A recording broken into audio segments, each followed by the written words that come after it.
gabungan sel grup. Tapi saya percaya itu keluar dari dasar hati kita. Saya butuh Tuhan. Amin. Saudara, kita butuh Tuhan di akhir tahun ini. Kita mau masuk tahun 2024. Saya perlu Tuhan. Tanpa Tuhan kita tidak bisa melewati tahun ini. Tahun 2023, kalau saudara bisa buka catatan harian saudara, dan saudara mulai lihat dari tanggal 1 Januari apa yang saudara catat tentang perjalanan hidup saudara sampai hari ini. Ada suka, ada duka, ada berkat, tapi kadangkala tidak ada berkat. Ada air mata dan kadangkala ada senyuman. Amin. Saudara bisa lihat perjalanan hidup saudara. Kalau bukan Tuhan, kita tidak ada malam hari ini. Kalau bukan Tuhan, engkau tidak kuat berdiri teguh. Amin. Karena bukan karena kuat dan bukan karena gagah engkau ada hari ini, tapi semua karena Tuhan yang menopang hidupmu. Dalam hidup kita begitu banyak pergumulan, tapi kita sudah lewati, bukan? Kita sudah ada di hari ini, bukan? Saudara, hari ini ada tersenyum? Haleluya. Ada makan? Itu bukti penyertaan Tuhan yang sangat sempurna atas hidupmu. Amin. Itu sebabnya malam hari ini, tanggal 6 di bulan Desember, ini hari ke-6 engkau ada di tahun 2023 di bulan Desember. Dan besok, lusa, dan hari nantinya kita akan meninggalkan tahun 2023. Kita perlu Tuhan. Engkau perlu Tuhan. Tanpa Tuhan tidak bisa berbuat apa-apa. Amin. Kita harus mengandalkan Tuhan. Jemaat Tiberias New Life, ingat baik-baik ini. Kita harus mengandalkan Tuhan. Sebagaimana engkau telah mengandalkan Tuhan pada perjalanan hidupmu di tahun ini, ingat memasuki tahun 2024, engkau perlu terus mengandalkan Tuhan. Amin. Hari ini tema firman Tuhan, saya beri tema cara mengandalkan Tuhan.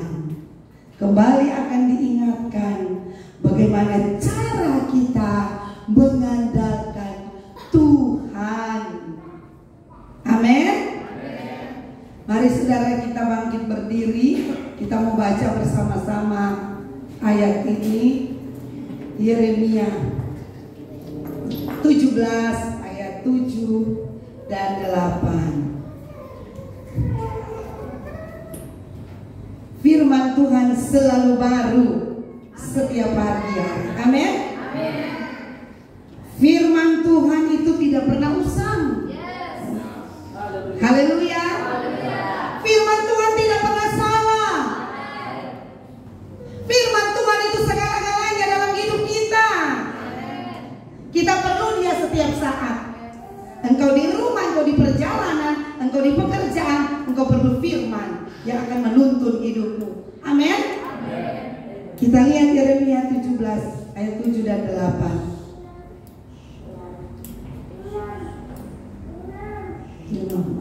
Yeremia 17 ayat 7 dan 8. Mari kita baca sama-sama di Alkitab saudara. 2, 3. Diberkatilah orang yang mengandalkan Tuhan, yang menaruh harapannya pada Tuhan. Ia akan seperti pohon yang ditanam di tepi air, yang merambangkan akar-akarnya ke tepi batang air, dan yang tidak mengalami datangnya panas terik, yang daunnya tetap hijau, yang tidak mati dalam tahun kering, dan yang tidak berhenti menghasilkan buah. Amin. Puji Tuhan. Silakan duduk. Firman Tuhan itu ya dan amin. Haleluya. Diberkatilah orang yang mengandalkan Tuhan dan menaruh harapannya hanya pada Tuhan. Saudara, siapa yang saudara andalkan di dunia ini? Pasti ada ya. Mungkin kalau anak-anak orang tuanya, kalau bapak-bapak gajinya, pekerjaannya, kebunnya yang besar, saudaranya yang berpangkat. Ya, kita bisa andalkan mereka, bukan? Tapi malam hari ini Tuhan inginkan kita hanya mengandalkan Tuhan saja. Karena firman Tuhan sendiri yang berkata, diberkatilah orang yang mengandalkan Tuhan dan menaruh harapannya hanya pada Tuhan. Yes, amin. Taruhlah harapanmu hanya pada Tuhan saja, pemilik jagat raya ini, pemberi hidup, yang membuka pintu dan yang menutup pintu, yang mengangkat dan yang menurunkan, yang menghidupkan dan yang mematikan. Itulah Tuhan kita Yesus Kristus. Yes, Dia satu-satunya andalan kita. Yes, Bapak-bapak, ibu-ibu, anak muda, diingatkan malam ini, anak-anak kecil, betapa pentingnya kita mengandalkan Tuhan. Tak andalkan Dia dan taruh harapanmu hanya pada Tuhan. Amin. Haleluya. Tanggal 6 bulan Desember kembali firman Tuhan ini ingatkan kepada kita. Diberkatilah orang yang mengandalkan Tuhan, yang menaruh harapannya hanya pada Tuhan. Tuhan pemilik jagat raya ini, Tuhan yang berdaulat atas hidup kita manusia. Ya, kalau bukan Tuhan, musuh sudah menelan kita hidup-hidup. Kata firman Tuhan. Haleluya. Kalau engkau ada, itu bukti karena engkau mengandalkan Tuhan. Karena hidup kita ada di tangan Tuhan. Saya percaya tahun ini engkau sudah mengandalkan Tuhan. Sebentar kita akan lihat bagaimana cara kita mengandalkan Tuhan dengan tindakan yang nyata. Ya, bukan hanya sekedar di ucapan, di pujian. Saya mengandalkan Tuhan. Diberkatilah orang yang mengandalkan Tuhan sekedar pujian. Tapi Tuhan mau bukan hanya sekedar pujian atau teori belaka. Kita mengetahui mengandalkan Tuhan, diberkati Tuhan. Tapi saudara, kalau kita mau mengandalkan Tuhan, kita harus nampakkan itu lewat tindakan kehidupan kita sehari-hari.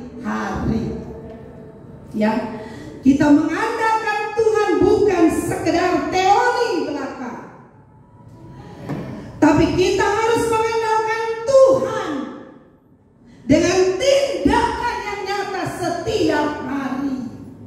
Ada tindakan yang nyata yang kita andalkan, yang kita buat untuk Tuhan, sehingga kita diberkati Tuhan. Amin. Dalam hal apakah tindakan kita yang kita menyatakan kepada Tuhan, ya, supaya itu bukti benar-benar saya mengandalkan Tuhan, bukan sekedar ucapan, kata-kata, tapi bukti tindakan yang nyata yang kita kerjakan setiap hari.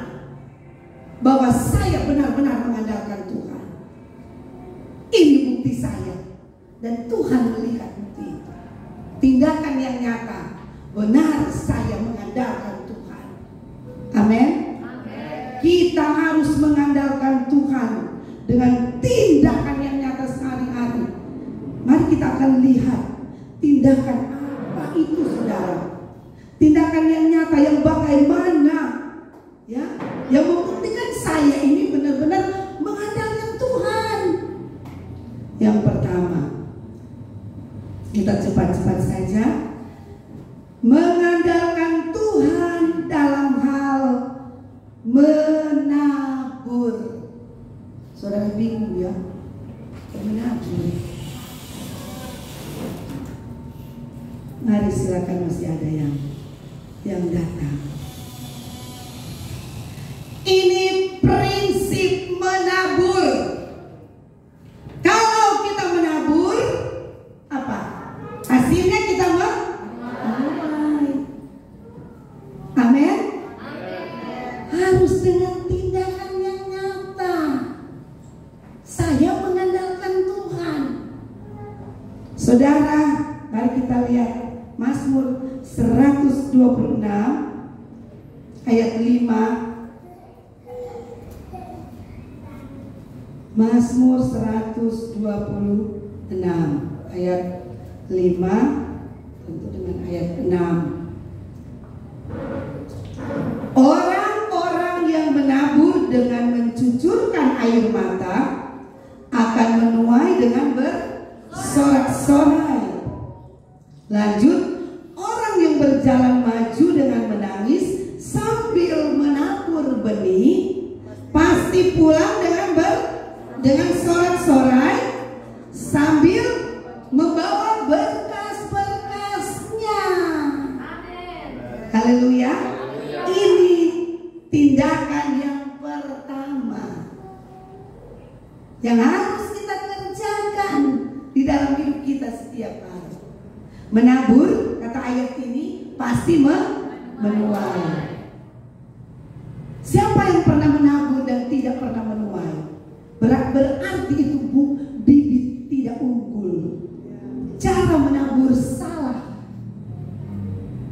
Ya, bukti ayat ini Mazmur 126 berkata bahwa orang yang menabur dengan mencucurkan air mata akan menuai. Luar biasa, amin. Bahkan dengan plusnya, menuai dengan bersorak-sorai, bersukacita, hasil taburan. Saya tabur, saya tanam benih mangga. Apa yang muncul? Mangga, buah mangga. Saya menabur gandum, pasti saya akan menuai gandum. Amin. Bahkan firman Tuhan bilang, pasti engkau pulang dengan bersorak-sorai sambil membawa berkas-berkasnya. Berkas-berkasnya. Kalau kita lihat orang kalau di ladang mau panen padi, itu berkas yang golongnya IKK. Kalau kita lihat foto, kalau di Lamongan ada, tapi mereka ambil sabut, ambil kasih pinggir, ya, kasih di satu tampang untuk kalau dulu saya tahu di Lamongan itu bagian kain ya, Isus Nova orang sama orang orang tong kasut yang Lamongan supaya keluar itu padi-padi dan bersukacita orang ini karena hasilnya banyak, bersorak-sorai karena hasilnya banyak. Kalau menabur, prinsip menabur harus dilaksanakan. Amin. Harus ada benih yang ditabur. Haleluya.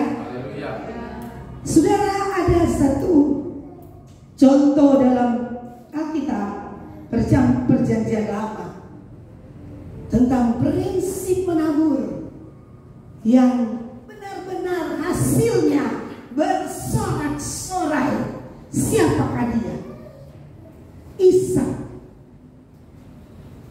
Ishak itu bukti, contoh dia menabur.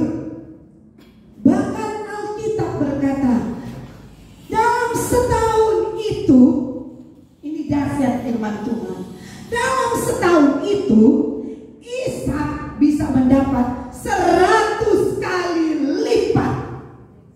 Membaca ayatnya, orang lihat Kejadian 26 ayat 12. Mana yang orang lihat? Prinsip menabur ini umum ya. Orang dunia pun agama apapun, kalau menabur menuai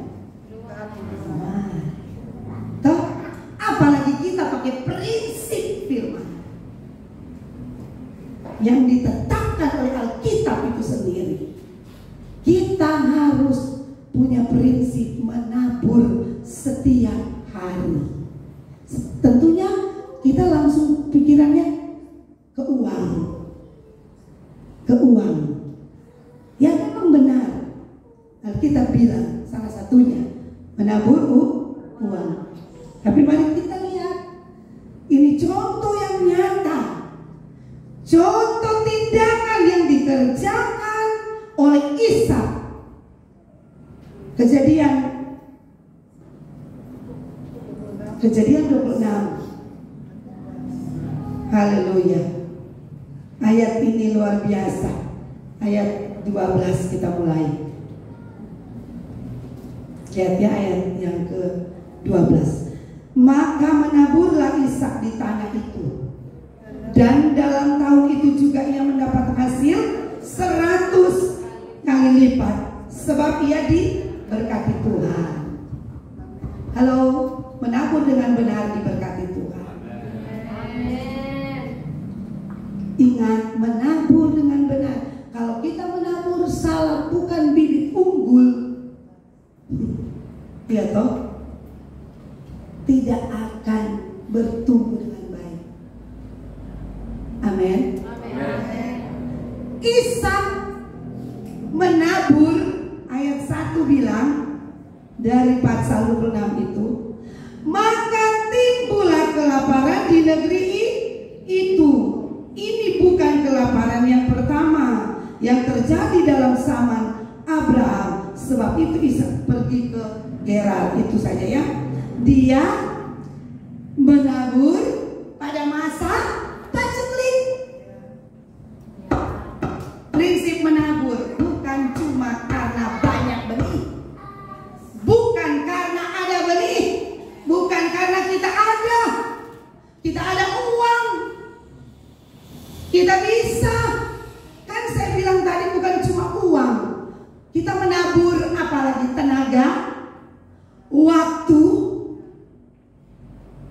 Ya, ada orang kan bilang begini, nanti Jo kalau kita ada waktu, nanti Jo kalau kita ada lebih, kalau kita ada doi, kalau kita sehat-sehat, nanti Jo kalau kita punya waktu. Ishak beri contoh. Ini yang saya katakan tadi, mengandalkan Tuhan harus dengan tindakan yang nyata setiap hari dalam kehidupan kita, bukan sekedar perkataan atau pujian saya mengandalkan Tuhan, tapi Tuhan butuh bukti, tindakan yang nyata dari kehidupan kita setiap hari. Contoh adalah Ishak.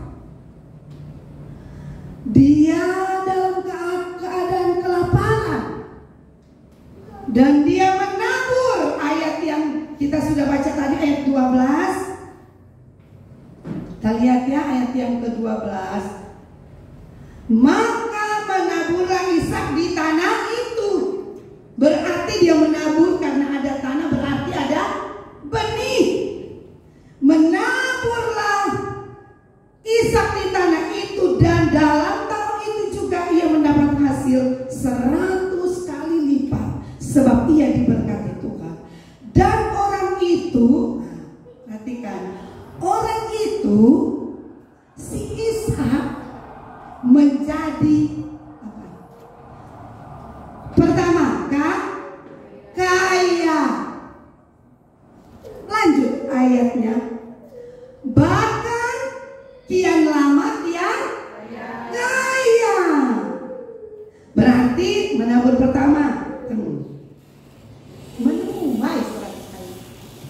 Dalam proses berjalan menabur kian bertambah kaya. Jadi jangan pakai prinsip kali ini kalau kita menabur setiap hari, setiap waktu. Kalau mau ingin naik level dari kaya kian kaya, apa ayat selanjutnya bilang? Sangat kaya sampai pada puncaknya. Tuhan kan memberkati orang naik bukan turun. Secara rohani dan secara jasmani. Karena Tuhan bukan hanya memperhatikan rohani, Tuhan kita lengkap memperhatikan sampai kehidupan jasmani. Itulah Tuhan kita Yesus Kristus. Dia utuh memperhatikan kita. Dia menjamin hidup kita secara rohani dan secara jasmani. Kebutuhan rohani dan kebutuhan jasmani. Makan minum, roh kita diperhatikan. Damai sejahtera, keamanan, sukacita, kekuatan, roh yang kuat, tidak ada stres, itu bagiannya roh. Tapi masuk pada hal-hal jasmani, keadaan tubuh jasmani, lahiriah, kita butuh makan, ya, kita butuh uang, tempat tinggal, kebutuhan hari-hari, semua dijamin oleh Tuhan. Asal prinsip menabur ini jalankan terus setiap hari. Itu bukti yang Ishak terapkan, prinsip menabur. Dia menabur pertama. Sudah orang kaya itu dosa atau tidak? Tidak. Ya, ini luar biasa. Dari kaya dia naik level kian kaya, tambah kaya maksudnya. Tambah kaya. Mau ingin tambah kaya, jangan menabur satu kali saja. Jadi pola hidup. Baik engkau menabur uang, tenaga, waktu, pikiran, itu semua taburan yang Tuhan mau setiap hari. Dan tidak boleh salah. Tidak boleh salah menabur. Kalau engkau salah menabur, engkau menabur benih yang rusak. Engkau menabur dengan bersungut-sungut. Ada ayat bilang tuh, beri dengan sukacita, beri dengan kerelaan hati, bekerja dengan kerelaan hati, karena sadar penuh saya melakukan ini karena Tuhan. Ini bukti tindakan saya mengasihi Dia. Ini bukti saya bahwa saya mencintai Tuhan. Ini bukti saya melakukan apa yang Tuhan berikan kepada saya. Bukti saya mengandalkan Tuhan. Saya percaya Dia memegang hidup saya. Dia Tuhan keselamatan saya. Dia Tuhan yang memelihara hidup saya. Dia yang mempromosi saya. Kalau Dia tutup hati manusia, siapa yang bisa lembutkan hati manusia? Tidak ada. Hari-hari ini saya membaca Alkitab seperti hidup, seperti Tuhan lagi berbicara empat mata dengan saya. Saya bicara kepada Bapak Gembala, hari-hari ini firman itu seperti Tuhan dengan saya berbicara begini, sangat hidup, sangat nyata. Wah, Tuhan, terima kasih firman Tuhan itu hidup dan berkuasa. Benar firman Tuhan tidak pada saya. Dia berkuasa baca Alkitab sampai benar-benar engkau temukan dia hidup. Firman Tuhan itu hidup, bukan pengetahuan. Itu firman. Dia menghidupkan roh kita, semangat kita, pengharapan kita. Kalau ada firman dalam hidup kita, dan firman itu sangat hidup. Hari-hari ini saya, Tuhan terima kasih Tuhan. Waktu saya berdoa, Tuhan luar biasa. Memang benar firman ini hidup. Haleluya. Amin. Kalau engkau ingin, karena Lukas 6 ayat 38, ini saudara patokan tuayan yang ditetapkan adalah ukuran yang kita pakai untuk mengukur. Itu yang akan diukurkan kepada kita. Mari baca ayat ini. Ini mau memasuki tahun baru, kita meninggalkan tahun ini. Ya jangan pernah lepas dari Tuhan. Jangan pernah tidak mengandalkan Tuhan. Itu maksud saya. Mari kita lihat Lukas. Ini ayat ini setiap minggu orang baca di gereja. Di gereja orang tuh di ayat amplop itu. Ini Lukas 6. Lukas 6 ini luar biasa. Saya percaya cuma di tempat ini sudah hafal. Ya sudah tahu ayat-ayat ini. Ayat yang ke-38.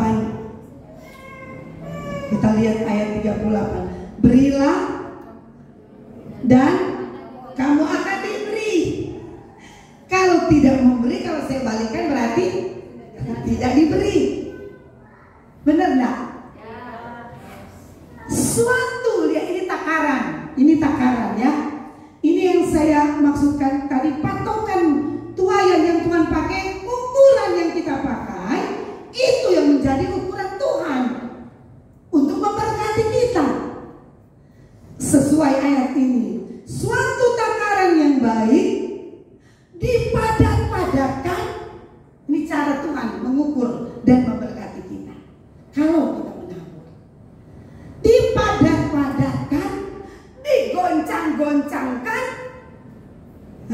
Yang saya tertarik, dan yang tumpah keluar akan dicurahkan ke dalam ribaan.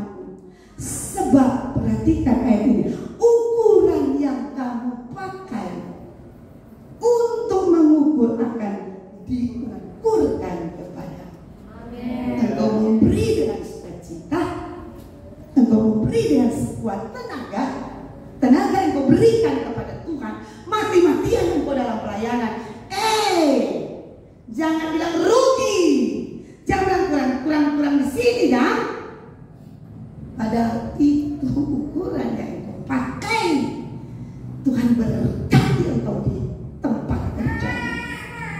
Benar tidak? Engkau tabur di sini, tabur di tempat yang tepat, di ladangnya Tuhan, di rumah Tuhan, engkau menuai di sana. Tuhan buka hati orang, Tuhan buka pekerjaan. Asal engkau tidak salah menabur. Jangan bersungut-sungut. Ya jangan merasa apa ya, istilah orang-orang dipergunakan. Tuhan tidak mempergunakan kita. Tuhan sebaliknya, apa yang engkau pakai itu yang Tuhan ukurkan. Mengukur engkau memberi dengan sukacita, engkau memberi dengan 10.000, engkau akan diberkati lebih. Toh dipadat-padatkan. Toh Tuhan berkati kita. Kalau engkau memberi 100.000, 200.000, itu ukurannya yang engkau pakai. Jangan pernah merasa aduh terlalu besar. Sebesar engkau mau terima. Amin. Tuhan akan ukur kepadamu. Engkau banyak dengan pekerjaan Tuhan, banyak hal yang Tuhan akan buat dengan hidupmu. Sebenarnya bersyukur karena Tuhan percaya hidup saya. Jangan lihat orang, jangan terpengaruh dengan orang. Terpengaruhlah dengan Tuhan, dengan firman Tuhan. Kalau kita melihat orang mempengaruhi kita, mana kurang kerja dalam Tuhan, mana bekerja dalam waktu dan waktu dengan Tuhan. Pemilik hidup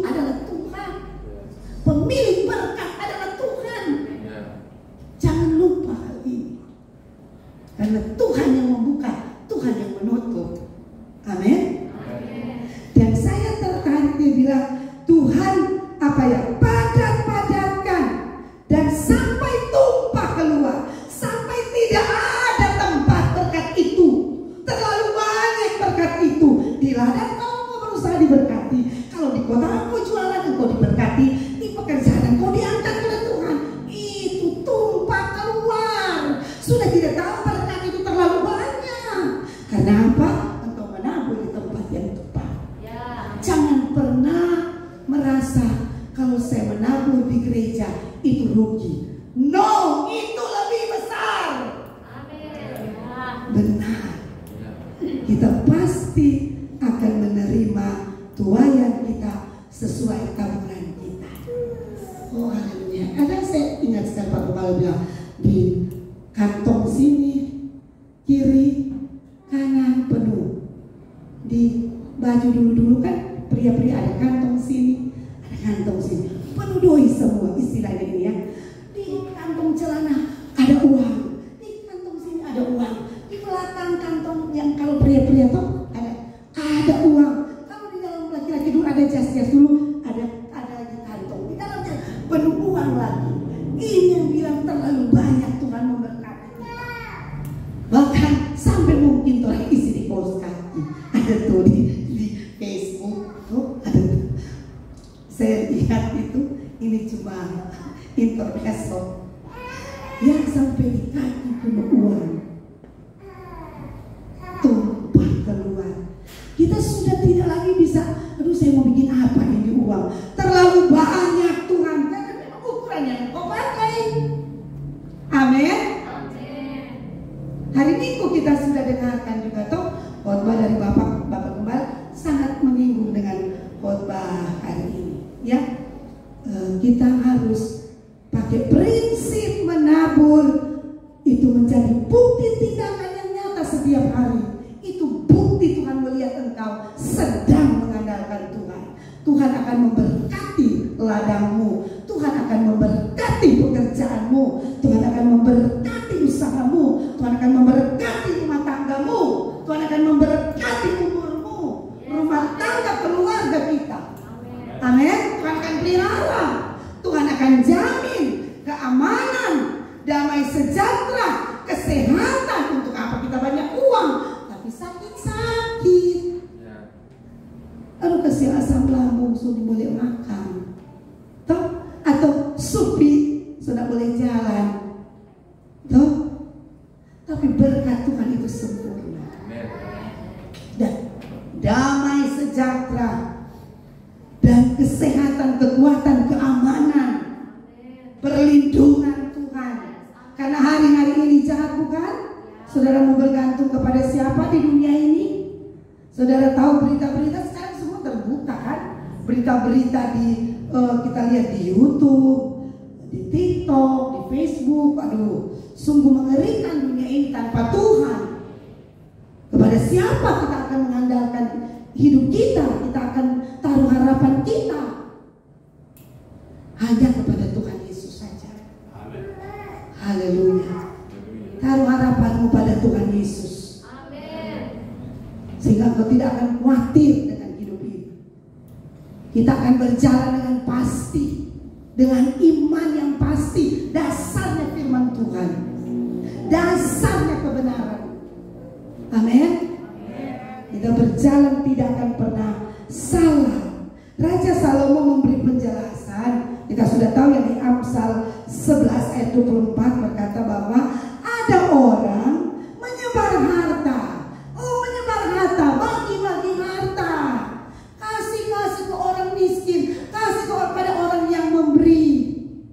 Tuh, kita kalau menabur di ladang yang tepat, pekerjaan Tuhan, hamba Tuhan, janda, orang miskin, orang yang meminta. Tuhan bilang kalau dia minta beri, jangan minta balikan. Itu bilang firman Tuhan itu menabur. Haleluya. Kalau Tuhan memberikan kita kesempatan untuk menabur, tangkap itu. Jangan bersungguh bilang, Tuhan terima kasih, waktunya saya menabur. Waktunya saya, Tuhan percayakan melakukan firman. Kapan kita mau melakukan firman?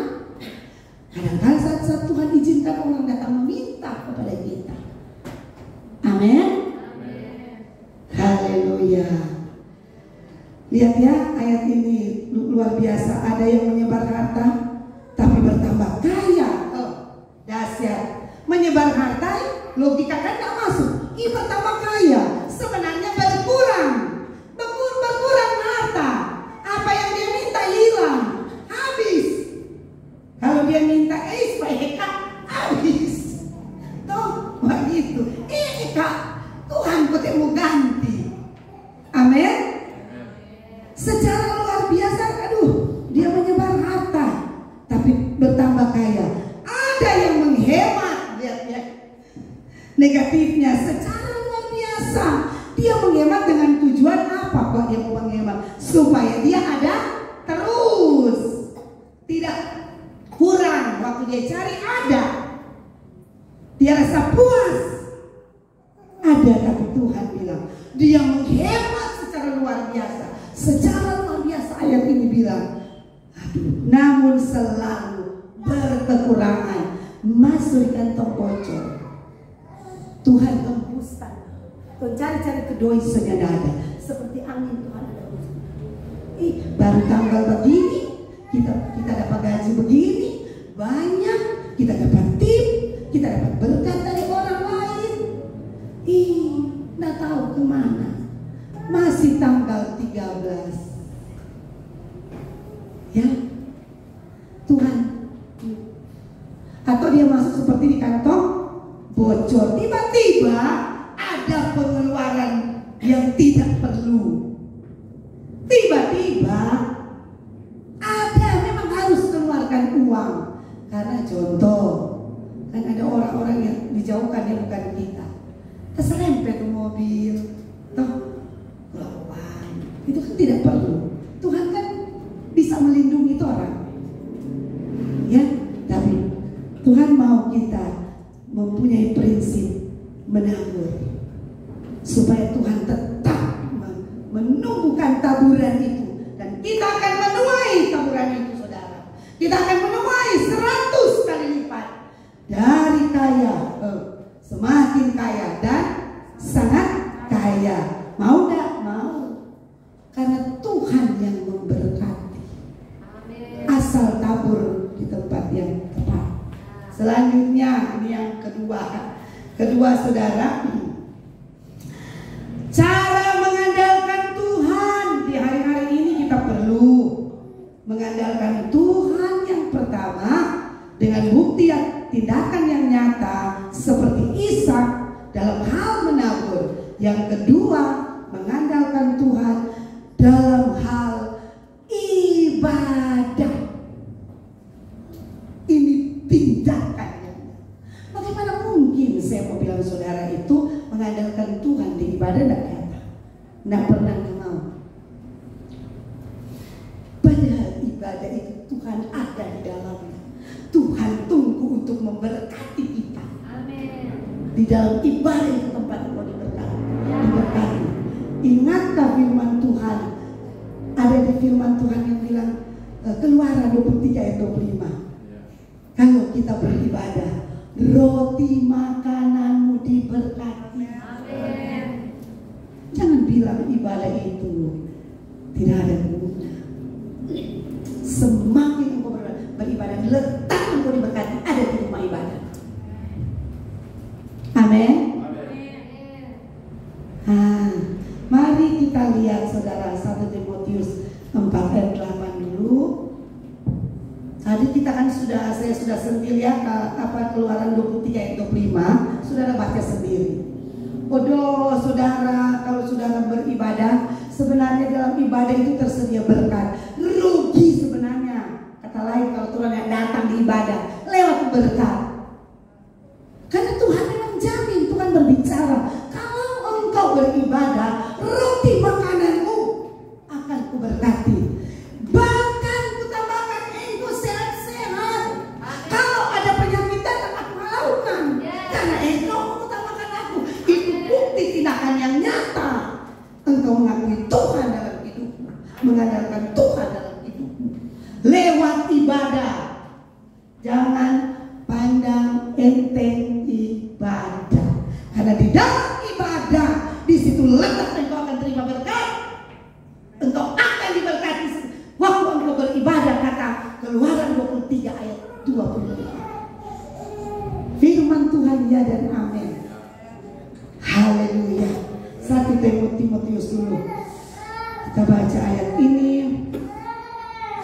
1 Timotius 4 ayat 8. Latihan badani terbatas gunanya.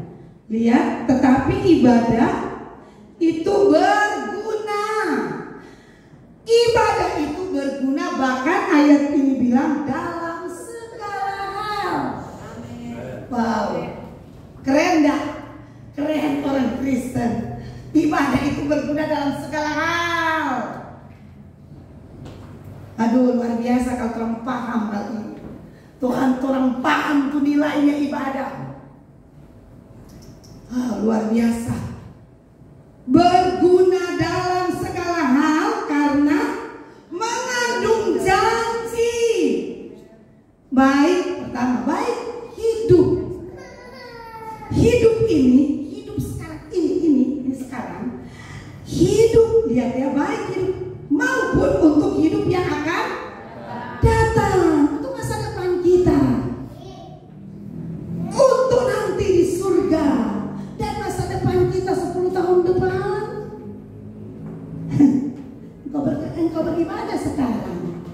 Itu berguna untuk 10 tahun depan, 20 tahun depan. Untuk anak-anakmu. Amin. Latihan badan terbatas gunanya. Olahraga itu cuma sampai tubuh fisik. Kalau tidak olahraga, tidak kuat lagi. Terbatas. Ibadah tidak terbatas. Dia jamin kesehatan. Dia jamin kepintaran. Segalanya. Engkau merasa engkau kurang, engkau merasa engkau bodoh, engkau tidak bisa berbuat apa-apa, skillmu terbatas, datang di ibadah. Hargai Tuhan dalam ibadah. Tuhan akan tampakkan kecakapan. Tuhan akan memperlengkapi engkau. Tuhan akan melatih engkau dalam ibadah. Tuhan akan menurunkan berkat, kepintaran, kekuatan, kesehatan, masa depan. Karena apa, saudara? Karena ada janji firman Tuhan. Saat engkau dengar firman, sebenarnya Tuhan sedang berbicara. Tuhan sedang melawat engkau. Tuhan sedang memberkati engkau. Karena firman itu adalah Tuhan sendiri. Dia sedang datang dalam tiap-tiap hidup kita. Itu sebabnya ibadah itu berguna sekali. Karena apa? Ada janji Tuhan. Ada firman Tuhan yang adalah makanan rohani. Itu sebabnya Bapak Gembala selalu bilang, ingatkan jemaat ini, hormat Tuhan, dengar firman Tuhan. Karena itu Tuhan sedang melawat engkau. Tuhan sedang berbicara padamu. Itu sebabnya saya mengajarkan kepada pelayan altar, saat kita melayani, saat kita ada dengan firman Tuhan, matikan tuh HP kalau tidak perlu. Jangan sampai kita tergoda. Kita tidak dengar firman berkat lewat, kita lihat HP. Kalau kita sudah buka HP, tergoda buka Facebook, buka WA, baku balas, buka lihat YouTube, lihat segala macam, lihat apa ya, Lazada, iya toh, tergoda. Itu sebabnya firman itu hilang dari hidup kita. Itu sebabnya saya mengajarkan, karena selalu Bapak Gembala bilang, hormat itu harus ada di rumah Tuhan. Hormati Tuhan karena Dia adalah Raja di atas segala raja. Saat engkau beribadah, saya ajarkan kalau tidak perlu, tidak usah buka HP, supaya kita tidak tergoda dengan yang lain dan tidak konsentrasi. Dengarkan firman Tuhan, karena itu Tuhan yang lagi berbicara, memberi makan rohmu, memberi engkau kekuatan. Saat engkau dengar firman, engkau dapat kekuatan. Amin. Saat engkau dengar firman, rohmu bergelora. Haleluya. Amin. Ya, Tuhan itu baik, saudara. Ibrani 10 ayat 25. Saya ingin baca ayat ini untuk lebih mengingatkan kita Selalu kita baca ini ayat, tapi lebih kita ingat, kita dengar, iman kita muncul. Janganlah kita menjauhkan diri dari pertemuan-pertemuan ibadah kita. Jangan menjauhkan diri. Mahal tuh ibadah, berharga tuh ibadah. Jangan malas. Kalau kata lain, jangan malas, jangan menjauhkan diri dari ibadah kita seperti dibiasakan oleh beberapa orang. Tetapi marilah kita saling menasihati dan semakin giat melakukannya. Sebenarnya semakin giat, bukan menjauhkan diri. Karena ada apa? Ada Tuhan di sana, ada berkat, ada firman, ada hadirat Tuhan, ada kasih Tuhan yang memulihkan hidup kita. Siapa yang bisa merubah karakter kita? Tidak ada, cuma firman. Kalau dia bersihkan hidupmu, dia murnikan hidupmu, pola pikirmu dia cuci dengan firman. Jadi pola pikir Kristus yang ada di pikiran ini hanyalah firman Tuhan, firman Tuhan, firman Tuhan. Engkau berjalan dengan iman, dahsyat hidupmu. Sungguh engkau dibuat berhasil oleh Tuhan. Sungguh engkau diberkati Tuhan kemanapun engkau pergi. Kata Yosua 1, engkau akan beruntung hidupmu. Kemanapun engkau pergi, engkau akan beruntung. Engkau akan berhasil. Itu janji firman Tuhan. Kalau kita merenungkan, itu kan Yosua 1 bilang ya, baca satu pasal itu. Kalau engkau merenungkan firman Tuhan itu siang dan malam, Tuhan akan memberkati. Pasti saudara. Jadi kita tahu kekuatan ibadah, amin. Orang yang malas beribadah sebenarnya sedang menunjukkan bahwa ia bisa tanpa Tuhan. Sebenarnya kata lainnya begitu. Nah, kita kok bisa? Tidak perlu Tuhan, tidak perlu pertolongan Tuhan, karena sumber berkat dari Tuhan, sumber segala sesuatu dari Tuhan, hikmat, kekuatan, toh dari Tuhan. Jadi kalau kita malas beribadah, sebenarnya sedang menunjukkan bahwa saya bisa tanpa Tuhan. Oh haleluya. Orang yang malas ibadah sebenarnya sedang menunjukkan bahwa bagi dia Tuhan itu bukan siapa-siapa. Tuhan itu biasa-biasa, sota biasa. Jadi kita beribadah kok pulang biasa-biasa. Dia tahu supranatural sedang bekerja atas hidupmu. Cara Tuhan engkau tidak tahu. Amin. Jangan pernah mengeluh. Haleluya. Selalu bersyukur dan lakukan firman. Tuhan pemegang hidup, Tuhan sumber segala sumber berkat, Tuhan yang menciptakan langit dan bumi ini. Ibadah itu memiliki kekuatan untuk mentransformasi jiwa. Itu perlu kita beribadah. Karena 2 Timotius 3:4 ayat 5 ya. Kalau kita sadar, engkau sadar hidupmu perlu Tuhan, engkau tidak bisa berbuat apa-apa tanpa Tuhan, datanglah di ibadah. Tuhan akan mentransformasi hidupmu. Tuhan akan mengubah hidupmu. Datanglah di rumah Tuhan, datanglah di dalam ibadah. Karena kekuatan ibadah bekerja saat kita datang menyembah Tuhan. Hadirat Tuhan melawat kita, saudara, sehingga engkau diubahkan Tuhan, dijadikan sama seperti Kristus. Hari-hari saya ketemu dengan suami saya, Yesus sama di depan muka kan. Begitulah itu dengan Tuhan. Hari-hari kita ketemu Tuhan, jadi sama dengan Tuhan. Pola pikir kita, cara bicara kita selalu bersyukur, bukan bersungut. Amin. Ya, kita akan jadi sama serupa Kristus. Itu kan yang menjadi kerinduan kita. Itu kan yang jadi tema gereja kita, menjadi serupa Kristus. Yes, yes, yes. Amin. Mari datang di ibadah, engkau ditransformasi dengan firman dan Roh Kudus di dalam ibadah itu sendiri. Haleluya. Orang yang bilang bahwa ia mengandalkan Tuhan, tetapi menjauhkan diri dari ibadah, sebenarnya ia sedang berbohong pada Tuhan dan diri sendiri. Haleluya. Itu yang kedua, tindakan yang nyata di mana kita membuktikan bahwa saya ini mengandalkan Tuhan. Ini kedua, harus setia beribadah. Karena di dalam ibadah itu punya kekuatan kuasa supranatural yang sudah ada berkat di dalamnya. Amin. Dia akan mentransformasi jiwa kita, mengubah kita. Orang bilang jadi serupa Kristus. Jadi kapan? Ibadah.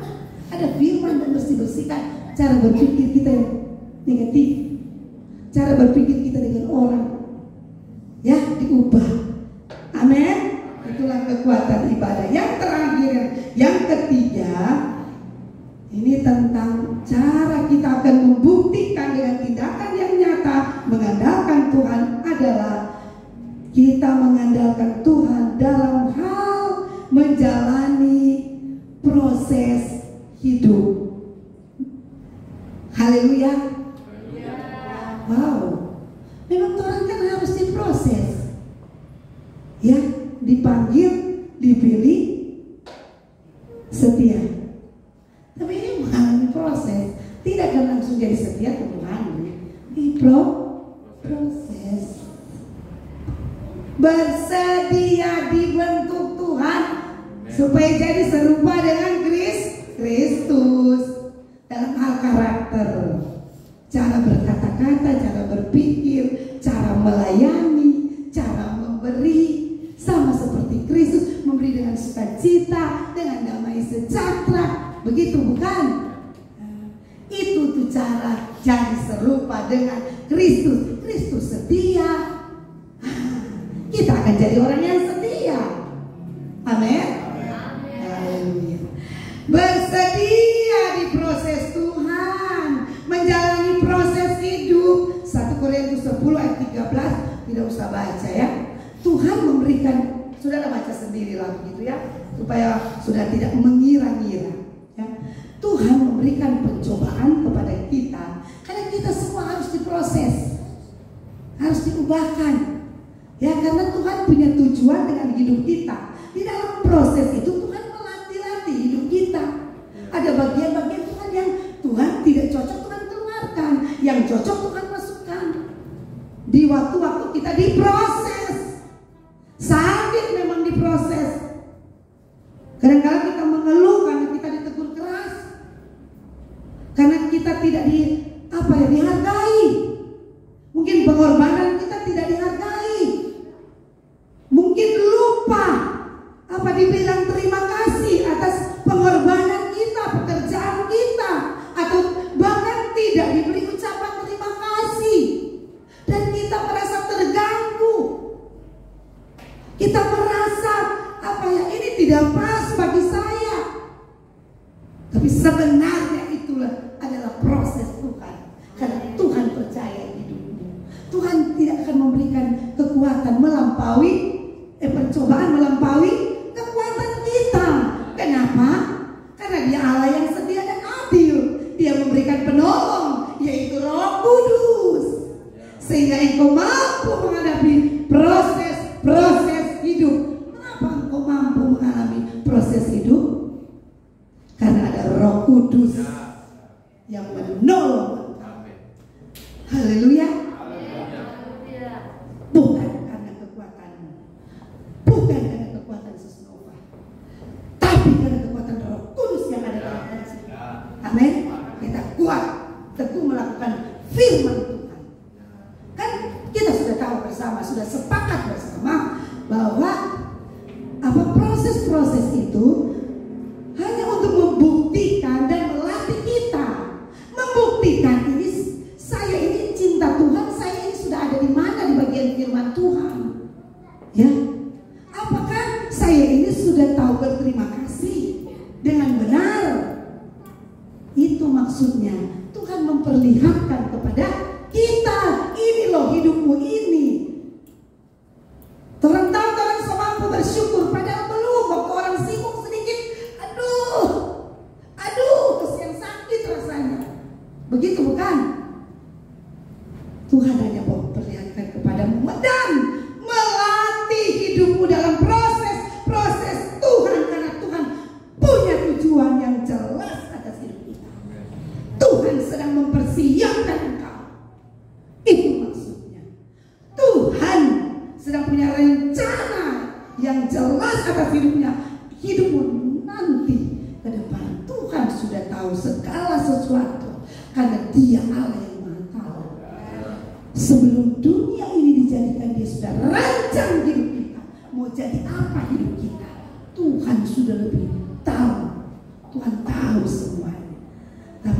proses perjalanan ini hanya untuk melatih iman kita, melatih hidup kita. Benar tak kita mengasihi Tuhan?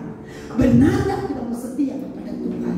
Melepaskan engkau supaya engkau terlatih dengan firman Tuhan. Amin. Itu maksud Tuhan.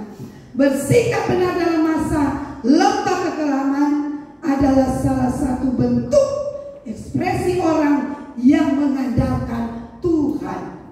Ingat Mazmur 23 ayat 4 bilang, Daud, ini contoh Daud, dia Tuhan masukkan, lewatkan dia di lembah-lembah. Itu Mazmur 23 bukan? Masukkan dia di lembah, tapi prosesnya berjalan. Dari domba dia masuk dalam lembah kekelaman, di situ dia dibentuk oleh Tuhan. Di lembah kekelaman dia dibentuk dari domba. Ini muncul ayat 5, ayat 6, dia jadi anak yang duduk sehidangan dengan Tuhan, jadi anak Allah yang dewasa. Kalau kita masih domba waktu baru bertobat, wow, rasanya indah ini dunia seperti sorga. Orang kalau baru bertobat begitu bukan? Wah, dia punya cinta mula-mula katanya. Tapi tunggu tanggal main. Jika Tuhan biarkan engkau lewat di lembah. Tapi ingat ya, kita hanya lewat, tidak stay di situ, tidak tinggal di kekelaman itu. Karena Tuhan bilang, Tuhan memberikan jalan keluar. Tuhan memberikan kekuatan dalam hidup kita dengan maksud untuk memproses engkau, mengeluarkan sama-sama dari hidupmu cara berpikirmu yang belum seperti firman Tuhan. Dia keluarkan di lembah kekelaman itu sehingga engkau dipersiapkan jadi anak Allah yang dewasa. Tuhan menyediakan hidangan di depan para lawanku. Amin. Itu Tuhan akan buat dalam hidupmu kalau engkau rela diproses. Jangan tak sontong sedikit tapi lah besar. Jangan tempat tersinggung. Jangan merasa hati ini harus dipertahankan. Lepaskan semua itu. Lepaskan bagi Tuhan. Lepaskan, engkau sedang dibentuk oleh Tuhan. Amin. Tuhan mengubah hidupmu. Saya cepat saja saudara. Daud ini seorang yang luar biasa. Saudara tahu dia itu dikejar-kejar oleh orang tua mantunya. Aduh, kalau Daud tidak melepaskan haknya, dia punya kesempatan untuk membunuh. Waktu mereka ada di gua, dia istirahat, dan Saul mau mau buang tahu? Sudah tahu tuh? Iya, hajat ya di sebelah. Daud ada di gua sebelah. Saat itu Raja Saul lagi mengejar-kejar Daud ingin membunuh anaknya sendiri, anak mantu. Sakit Daud karena papanya sendiri merasa tersaingi. Jangan merasa tersaingi, karena Daud berlangsa-langsa. Tuh, Saul hanya beribu-ribu. Terusiklah hati Saul. Kenapa anak saya? Kenapa dia anak kemarin? Kenapa nggak ada baru kemarin? Ya bukan kita lebih cakap, kita lebih pintar, kita lebih banyak doi, kita lebih terkenal. Ya mana kita tidak terima? Begitu bukan? Akhirnya Tuhan izinkan Saul memproses Daud. Waktu dia lempar tengah, dia udah kenal. Tuhan itu tahu membentuk hidup kita. Relakan hidupmu dibentuk di tangan Tuhan, karena Tuhan punya maksud. Saat engkau dibentuk, Dia akan muliakan engkau, Dia akan tinggikan engkau, sehingga Daud naik tahta. Ya, karena dia bilang apa? Aduh, kita kan mau bunuh, soalnya kok dia potong saja kita tuh jumpa dari Saul. Membuktikan dia bilang, ya kalau kita mau bunuh, kita mau balas dendam, apa lebih bukti? So di mata kita, satu kali kita bagi habis. yang diurapi Tuhan. Daud paham hal ini. Saya tidak mau menyentuh orang yang diurapi Tuhan. Dia membiarkan Tuhan yang bekerja. Akhirnya lewat proses-proses itu Daud diangkat, kerajaannya ditegakkan. Oleh karena proses dalam hidupnya, dia melewatinya dan dia tidak bereaksi hal yang tidak menyenangkan hati Tuhan.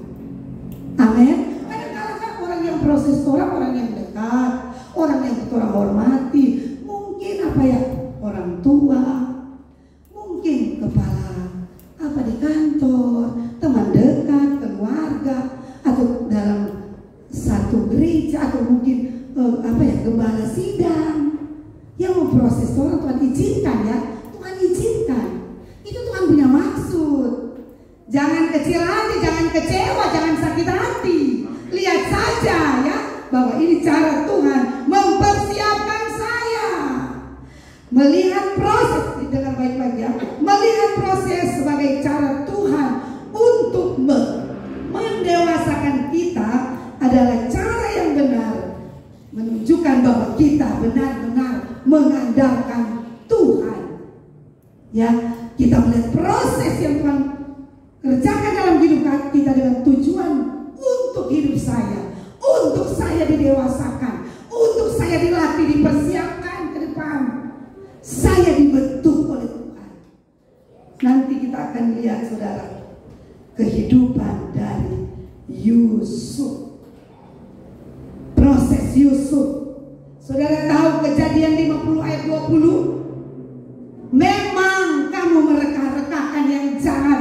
Kamu memang merencanakan kejahatan, menghancurkan hidup saya, Yusuf. Tapi Tuhan balikkan itu. Reka-reka rencana yang jahat, Tuhan kerjakan itu satu rencana Tuhan yang indah untuk mengangkat Yusuf jadi orang kedua. Siapa sangka? Yusuf tidak pernah sangka, karena Yusuf belum ada di Mesir itu. Tapi bicara Tuhan, kadang-kala kita tidak sangka. Sakit ini proses Tuhan. Sakit, ada tujuan Tuhan ini proses. Sakit memang, tidak ada proses yang tidak sakit. Sakit, kalau Tuhan hajar sakit, kata firman Tuhan. Tuhan mengizinkan kita melewati hal itu dalam hal kita mendewasakan kita, melatih kita untuk kita jadi cakap, untuk persiapkan Yusuf ada di Mesir jadi orang kedua, dipercayakan raja untuk memegang seluruh Mesir. Hebat kan? Dia tidak tahu, tapi perjalanan proses. Jangan lihat hasilnya dulu, lihat prosesnya yang dia hadapi. Aduh, dia kakak adiknya menghina dia, menjual dia, tidak menerima karena mimpinya, hanya karena mimpinya. Mereka jual dia, taruh di, hebatnya taruh, buang di, siapa yang suka? Kami buang di Parigi kalau orang sekarang. Nah, dibuang di Parigi. Tapi saya tidak baca dia mengeluh, Yusuf. Selanjutnya lihatnya ini dijual kepada orang Ismail. Dijual. Tidak enak loh.